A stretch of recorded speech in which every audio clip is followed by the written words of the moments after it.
Hello everyone, are you ready for another adventure? It's me, Wokey, and I'm back with another Fake Grand Order video. What are we talking about today? Well, today, we're going to be going over the New Year's 2025 Countdown Campaign.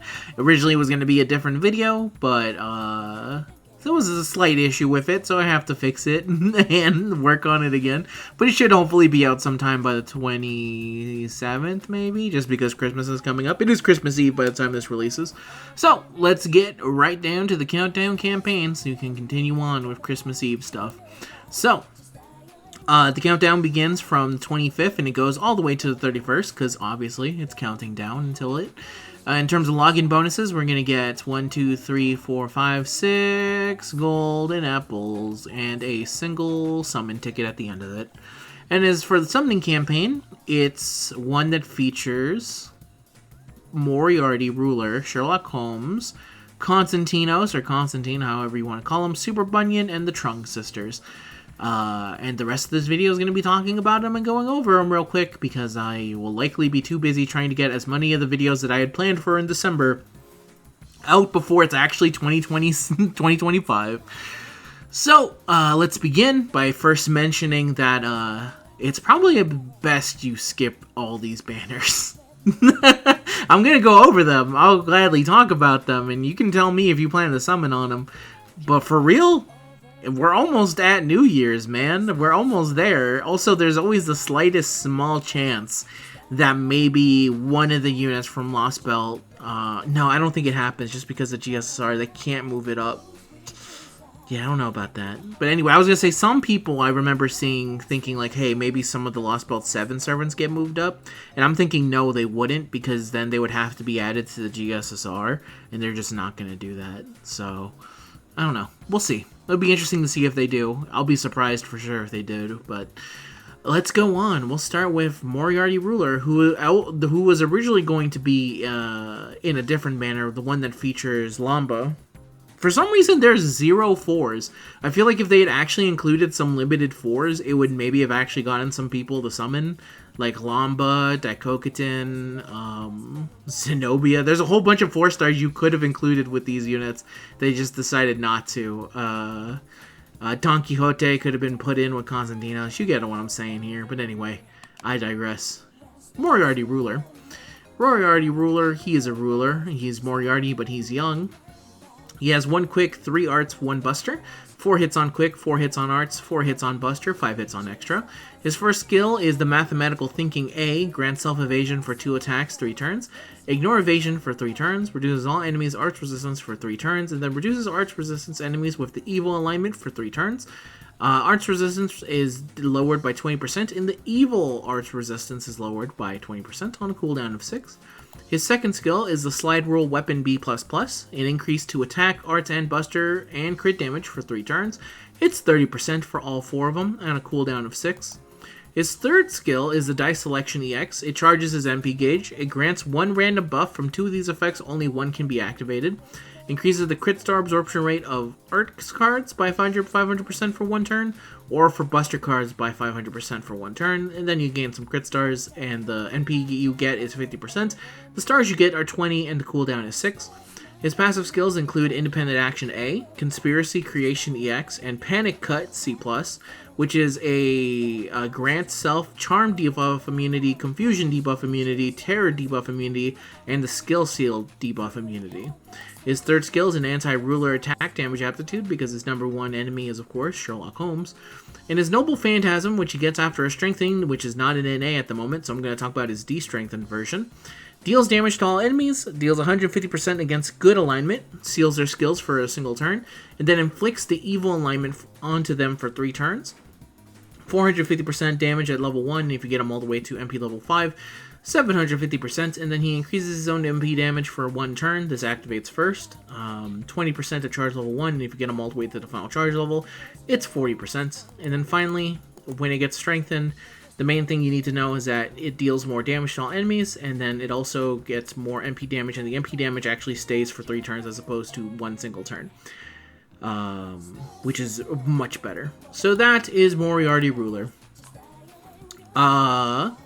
Is he good? Yes, he is. I think he's actually a fantastic AoE unit. I've used him I've used him on and off, grinding. The one thing I'll say is that at MP level 1, unless you're using the Black Rail, you're going to run into some problems with damage. Specifically at MP1, you can solve that by getting more NP copies. Plus, later on down the road, he does get a buff to his Noble Phantasm, which this should help immensely. But as you can see from his kit, he doesn't really have many ways of buffing himself in terms of attack outside of this one move, which 30% to arts is nice, but it's like not... It's not everything. Like, increasing your arts your quick performance for 3 turns when you have a single quick card is very silly. It's just very silly. There's nothing more to say about this one. But yeah, I think he's a really good arts looper for sure. And he's able to be used with the Black Rail, thankfully enough. Which should help out your damage if you're at MP level 1, but if you don't have that, then you're going to have to kind of contest with a unit that will be able to loop back effectively, but the problem is that his damage, because he's a ruler, will kind of play into it. But like I said beforehand, he does get a strengthening later that will help him out, and you can solve this issue real quick by just simply getting more NP copies if you care about your boy that much. And if you get more NP copies into him, it just makes him that much better at looping. In terms of non-looping, he's also still good at that. He has some nice nifty stuff here, like being able to reduce their arts resistance while also turning them evil.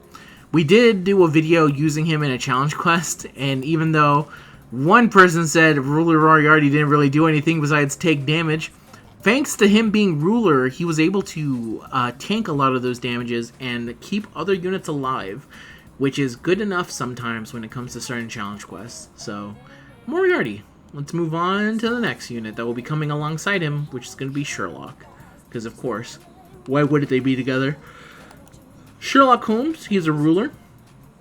2 quick, 2 arts, 1 buster. 3 hits on quick, 3 hits on arts, 4 hits on buster, and 5 hits on extra.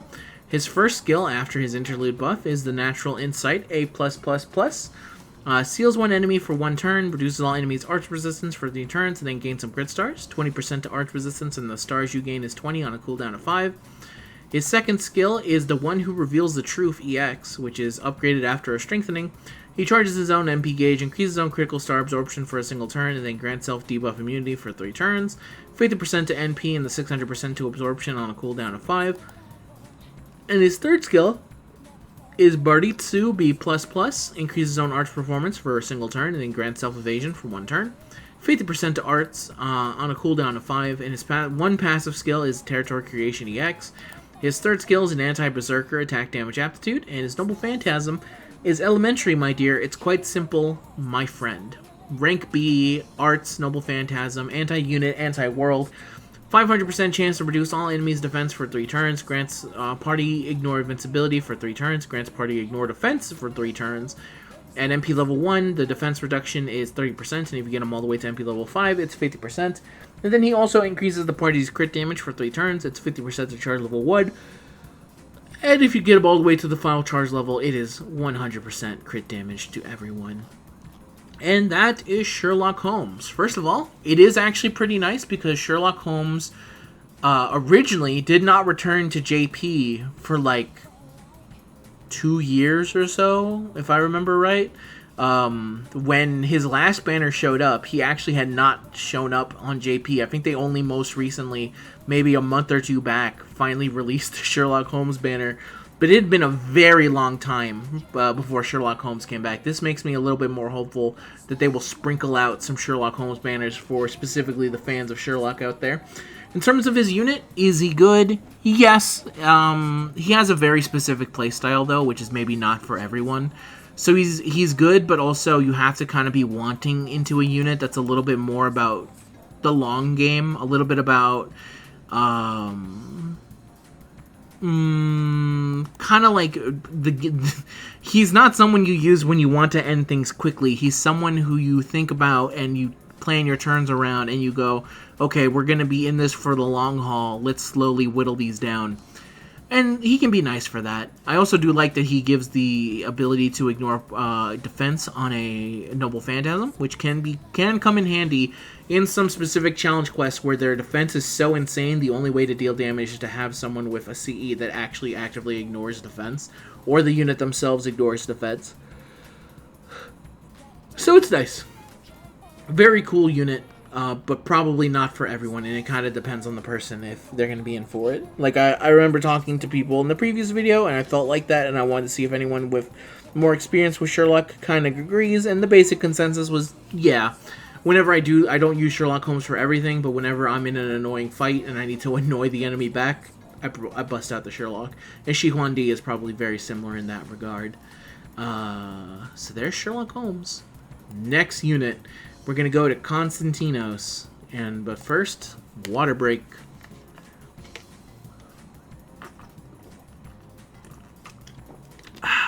Constantine, or as he's sometimes called, Constantinos. The 11th. I guess I did forget the 11th. He has 1 quick. He's a writer. He has 1 quick, 2 arts, 2 buster. His first skill is the Prayer for the Hagia Sophia, C-. Increases own MP generation rate for 1 turn, and then a 500% chance to draw all attention to all enemies to himself for 1 turn, and then he gains some crit stars. 50% up to MP rate and 20 crit stars on a cooldown of 6. His second skill is the Fallen Empire EX, which increases the party's attack for 3 turns, increases their party's buster performance for 3 turns, and they increase the critical damage of Roman allies for 3 turns. 20% to attack, 20% to buster, and the Roman crit damage is 30% on a cooldown of 3. His third skill is the Secession Privilege C, increases own MP gauge, increases own critical damage for 3 turns, and gains crit stars every turn for 3 turns. Grants self an on-death activated buff for 3 turns. When defeated, charges the last ally's MP gauge except self, increases last ally's critical damage except for self for 3 turns, and then grants last ally's critical star regeneration buff on self for 3 turns. The MP increases 30%, the crit damage is 30%, the star regen is 10%, the last ally MP increase is 30%, the crit damage to allies is 30%, and the last ally star regeneration is 10 on a cooldown of 6. His passive skill is Writing B+, Magic Resistance B+, Independent Action C++. His append skill for the third skill is an anti-archer attack damage aptitude, and his Noble Phantasm, which is currently this, the Theodosius Constantinos by these 3-fold walls I swear, is a Buster Noble Phantasm, rank B+, anti-army self, increases own Buster performance for 3 turns, grants self invincibility for 1 attack, 1 turn, reduces the damage taken by Roman allies by 5,000 for 1 turn, and at MP level 1, the Buster increases 30%, and if you get him all the way to MP level 5, it's 50%. And then he increases party's defense for 1 turn. At charge level 1, it's 100%, and if you get him all the way to the final charge level, it's 200%. And this will eventually be buffed to make it so that it increases party's Buster performance for 3 turns. It grants the party invincibility for 1 attack over 3 turns, which is stackable with other invincibilities, and then reduces the damage taken by Roman allies by 5,000. That stays. But then he also, on his overcharge, increases the MP damage except for self by 3 for 3 turns, which is not bad. And that is Constantine. So, Constantine, I still say that based off of his skills alone, is a very good defensive unit that also has a Roman-style theme to them, but also doesn't have to always go pure Roman, but it does certainly help with his Noble Phantasm to go 100% Roman on him, but there is ways to kind of just be super hyper-defensive with him and keep it at that. The negative that he has around him, and I learned about this after I recorded my original video talking about him, is that apparently a lot of people consider Constantine in his current form to be one of the worst units in the game, which I feel is a little harsh.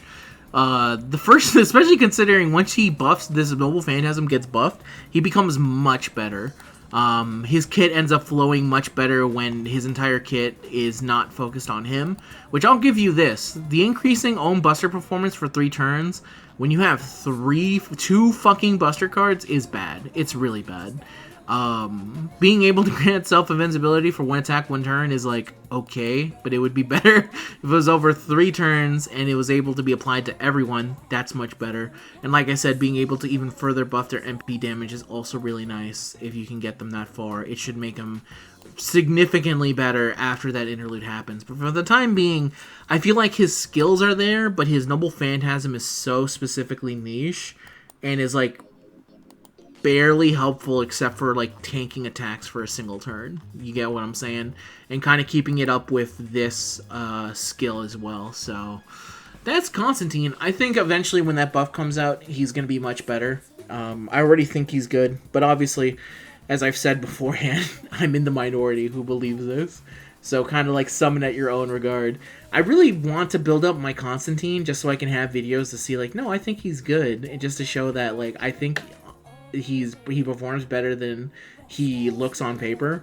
But the problem is that my boy uses 22 heroes proofs on Ascension and then even more on skill. That's a lot of heroes proofs, my guy. That's 44 heroes proofs per skill. That's too much. It's too much for right now. That really hurts. Even looking at the number, it hurts to look at. So I don't know. Maybe eventually somewhere down the line it'll get there. But that's Constantine. I also do like his design, and I do like his character from Trom. So it does help that it probably helps for me to see him just a little bit better because of that. Speaking of a unit that nobody likes but me, Super Bunyan! Me and the Japanese. Super Bunyan, she's an alter ego. She has 1 quick, 1 arts, 3 buster. 4 hits on quick, 3 hits on arts, 3 hits on buster, 5 hits on extra. Her active skills are the Executive Order C, increases own attack for 3 turns, increases party's buster performance for 3 turns, 30% and 20% on that one. Second skill is the Vision Quest A, increases own NP gauge and then overcharges the party's MP by 1 stage for 1 turn. 30%. Oh, I can't believe it only lasts for a single turn. That's so bad. Cooldown is 6.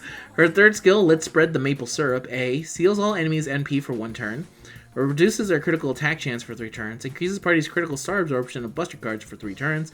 30% to crit chance, buster absorption 500%, and the cooldown is 6. Her passive skills are Magic Resistance C, Item Construction C, and the Power of Like EX, which grants self a buff on attack buff, which granting self a like buff for 3 turns when attacking. A like enables extra damage to Super Bunyan's Noble Phantasm, and then it also grants a buff on a defense buff where you get a like even when you're taking attacks. Her third skill is an anti-berserker attack damage aptitude because you should not trust Super Bunyan. You do not trust Super Bunyan. And our Noble Phantasm, which is what we currently have on NA, is America's Sweetheart of Darkness, the star-spangled symbol that clears away the darkness. Rank A Noble Phantasm, it's anti-army, it's buster, it hits 3 times, it deals damage to 1 enemy. It deals 100% plus 5% of N extra damage to all enemies, and N equals own like stack, max count is 10. And the damage at MP level 1 is 600%. If you get her all the way to MP level 5, it's 100%. And then she also further reduces their defense for 3 turns, 10% at level 1. And if you get her all the way to the final overcharge level, it's 30%. And eventually the buff that she gets, it makes her deal more damage. It gives her 20 crit stars. And that's it. So that's Super Bunyan. I mention this every single time now, ever since I learned about it. But if you don't know, Super Bunyan is a very bad unit. But you know what Super Bunyan also has? She has a 3-second NP on her third ascension, which makes her and the original Bunyan, 2 of the best grind units in the entire game if you can build her up to a level where she can confirm kill something with her Noble Phantasm. So the reason I bring this up is that I learned actually on the JP side of the game, a good chunk of people believed that Super Bunyan was already good, and were kind of angry that they gave her a buff because it made her better. Because obviously she's going to be doing much more damage instead of, at MP level 1, instead of 600%, it's 800%, which to be fair, it's a good chunk of extra damage for sure. It is nice. It's better than this extra effect that doesn't really do anything. So if you have Super Bunyan built up to maybe, let's say, NP3 to NP5, something like that, she's going to be able to crazy farm. Because she kills things so quickly that, in theory, let's say if you were going against a node that was 3 single target dudes back to back to back to back, you would be done in maybe 15 seconds if you count in load screens, which is insane if it worked out well. The The problem is that, like I said beforehand, because of Bunyan's entire mechanic kind of be basing around the likes, you have to attack first. It makes her hyper inconsistent if you do not have extra NP copies to her. Her skills are okay at best to straight up bad. This second skill is terrible. Absolutely terrible. When you consider some other units have the ability to give overcharge and it lasts for 3 turns. What is, like, to give an example of someone else who has a similar effect to this one, we can look to Pretender, which is very apropos in this case. We go to Pretender, we go to Lady Avalon. Overcharges parties NP by 1 stage for 1 time, 3 turns. Charges NP gauge for the party by 20% and then increases their attack. Bunyan has 10% more NP charge, only goes to her, and she has a worse version of this overcharge effect. There's clearly some things that can be worked on here that can make her just a little bit better. But I feel like now that I've heard this from the JP side of the game, I'm wondering if they're afraid that if Super Bunyan actually becomes cracked, that her super fast NP will make her too good. I don't know. Either way, I would prefer it if they buffed my girl. I'm actually probably looking to plan to summon a little bit on Super Bunyan every chance that I can, just to see if I can get her NP copies higher to test her out and see if it's really true what they say. I think even with that in mind of her being one of the best, there's no, like, if you want an example of a good, finely built, like, grind unit, you can just literally look at original Paul Bunyan. Paul Bunyan has a super fast NP. Her abilities aren't the most straightforward, are very straightforward. That's the word I was looking for. She does one thing, she goes in, she comes out, and then she's done, and she leaves. But she's effective at what she does, and she's also Berserker, so she's type effective against everyone, and Super Bunyan has to deal with being an alter ego. I could go on and on, but to be honest, there's no point. For the most part, I think I'm the only one who cares that much about Super Bunyan, and this is the only chance I get to talk about her. Please continue to buff my girl. I'd be very happy, because again, the nice thing about this buff is the increase to attack. That will make it so that I don't have to... At MP1, she does the same damage as she would do at MP2, which is nice, which would mean at MP2, she does a significant more damage than she would previously. So, because she does 1,000, and to get 1,000 beforehand, you needed MP5. After this buff, you just need MP2. It's not bad. It's not bad at all. But that's the best part about it. Like, the 20 crit stars, nobody is trying to live. I don't know why they gave her this. I would have preferred it if they just gave her more attack in that case. I don't know why they did it. Anyway, I'm going on too much about this. That's Super Bunyan. Be nice to my girl. Stop being so mean to her. I get it. You don't like her. I do. Leave me alone. Trung Sisters. And this is the final banner, and that will take us into New Year's. The Trung Sisters. They are a limited saber. They have 1 quick, 2 arts, 2 buster, 3 hits on quick, 4 hits on arts, 3 hits on buster, 5 hits on extra. Their first skill is Charisma of the Rebellion B-. Increase the party's attack for 3 turns. Increases the party's arts performance for 3 turns. The attack up is 15% and the arts up is 15% on a cooldown of 5. Second skill is a Sisters Bond A, and increase to arts performance and buster performance for 3 turns. And then grants self a buff on attack buff for 3 turns, and this applies it, which increases on buster performance by 10% when attacking with an arts card. And then when you attack with a buster card, it increases the damage of arts cards. 15% to both arts and buster. Third skill is after a strengthening, but for right now it's this. The Exalted Queen Trung charges own MP gauge, increases party's MP generation rate for 3 turns, increases party's critical attack chance resistance for 3 turns, 30% to NP, 20% to NP rate, and the crit chance resistance is 20% on cooldown of 6. And then their eventual buff will make it so they increase party's buff removal resistance for 1 time 3 turns, and they overcharge the parties at down. Now they're just breaking my balls. What do you mean? After I had my whole Super Bunyan rant, whatever. It overcharges the party's MP gauge MP by 1 stage for 1 time 3 turns. Her passive skills are Magic Resistance B, Writing B, and Divinity C. Their third skill is the Anti-Assassin Attack Damage Aptitude, and the rank B Noble Phantasm is let us walk together through our land. The Rouse 65 Stronghold, rank B, hits 9 times, deals damage to one enemy, recovers party's HP by 1,000 every turn for 3 turns.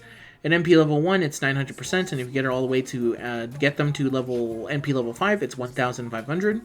And then the overcharge effect is an increase to Arts and Buster performance. This does not apply first, which is a bummer, but it's only 10% to Arts and Buster unless you get them to higher charge levels, which at the maximum level is 30% for both.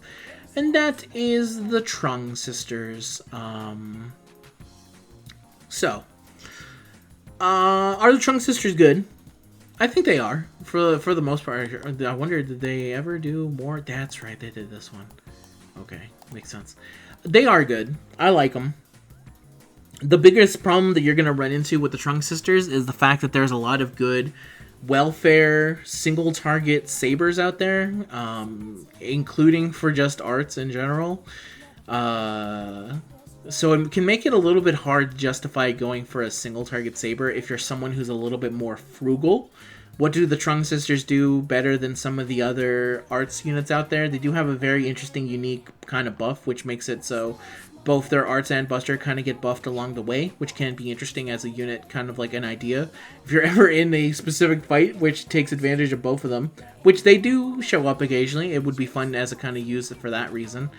But other than that, yeah, nothing too much really screams about them. I do like them from their story, but I've never seen too many people talk about the Trung Sisters.